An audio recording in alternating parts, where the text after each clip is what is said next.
पहलगाम में हुए आतंकी हमले में 26 निर्दोष लोगों की जान चली गई। इस हमले ने न सिर्फ देश को झकझोर दिया, बल्कि एक बार फिर से भारत को पाकिस्तान के खिलाफ सख्त जवाब देने के लिए आगे की ओर धकेल दिया। भारत के इतिहास में पहले भी उरी और पुलवामा जैसे आतंकी हमलों के जवाब में सेना ने पाकिस्तान के भीतर घुस करके सर्जिकल स्ट्राइक और एयर स्ट्राइक। अब संकेत मिल रहे हैं कि पहलगाम का बदला लेने के लिए एक नई सैन्य रणनीति तैयार हो रही है और इस बार भारत के निशाने पर सिर्फ आतंकी ही नहीं बल्कि उनके मुख्यालय भी हो सकते हैं, क्योंकि पूरे पाकिस्तान में आतंकी फैक्ट्री चल रही है। अलग अलग आतंकी गुटों के लॉन्च पैड अलग अलग शहरों में मौजूद हैं। ऐसे में इस बार भारतीय सेना के निशाने पर आतंकी ये गढ़ भी हो सकते हैं। पाकिस्तान के किन किन इलाकों में आतंकी फसल तैयार हो रही है, आज हम इसी के बारे में बात करेंगे। नमस्ते, मेरा नाम है आयुष और आप देख रहे हैं एबीपी लाइव। पाकिस्तान के खैबर पख्तूनख्वा में स्थित मीरान शाह को लश्कर तैयबा का गढ़ माना जाता है। ये क्षेत्र इतना दुर्गम है कि यहाँ आतंकी संगठनों को खुली छूट मिलती है।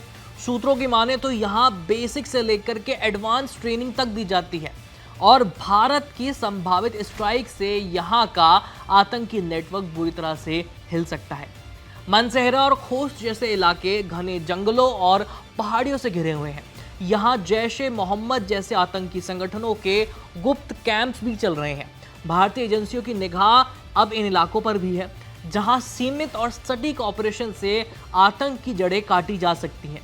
मीरपुर, सियालकोट, मंगला और हेडमराल जैसे ऐसे ठिकाने हैं जहाँ आतंकियों को पानी के रास्ते यानी जल मार्ग से भारत के अंदर घुसने की ट्रेनिंग दी जाती है।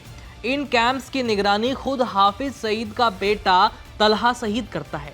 ये स्थान भारत की सुरक्षा के लिए सबसे संवेदनशील टारगेट माने जा रहे हैं।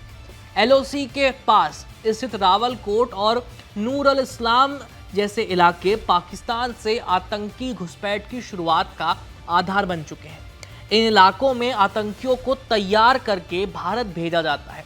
इन्हीं क्षेत्रों में हाल ही में संदिग्ध गतिविधियां भी देखी गई हैं और खुफिया सूत्रों के मुताबिक इन पर हमले से पूरे नेटवर्क को हम ध्वस्त कर सकते हैं। पाकिस्तान के मुरीदके में स्थित लश्कर का हेडक्वार्टर है। भारत के खिलाफ जहर उगलने वाली सोच की जड़ है यहाँ। इसी जगह पहलगाम हमले की योजना बना करके तैयार की गई थी।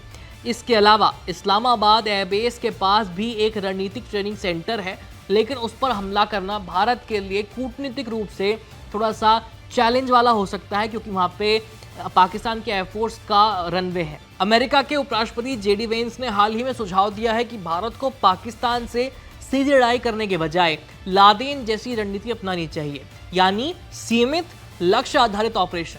इस बयान को भारत की भावी नीति के रूप में देखा जा सकता है।